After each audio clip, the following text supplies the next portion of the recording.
Bayan kambal na lindol ang yumanig sa Davao Oriental kahapon. Umaga nang tumama ang magnitude 7.4 na lindol na sinundan ng magnitude 6.8 pasado alas 7 ng gabi. Ang aktwal na lindol nakuna ng ilan nating kababayan. Yan ang ulat ni Gav Villegas. Sa kuha ni Davao City Police Office Director Police Colonel Manan Muarip, makikita sa video na napahinto ang mga tao habang yumayanig ang kalupaan dahil sa pagtama ng lindol. Makikita naman sa video na ito na inilikas ng mga doktor, nurse at medical staff ng San Pedro Hospital sa Davao City ang mga pasyente dahil sa malakas na aftershock.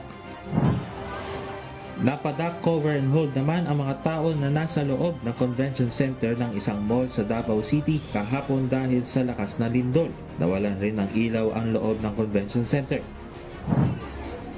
Matapos ang pagyanig, lumabas ang mga nasa loob ng mall patungo sa evacuation area. Makikita naman sa video na ito ang paggalaw ng mga kagamitan sa bahay na ito habang yumayanig ang lupa dahil sa lindol. Nanatili naman sa mga sulok ang mag-anak na nakatira sa nasabing bahay.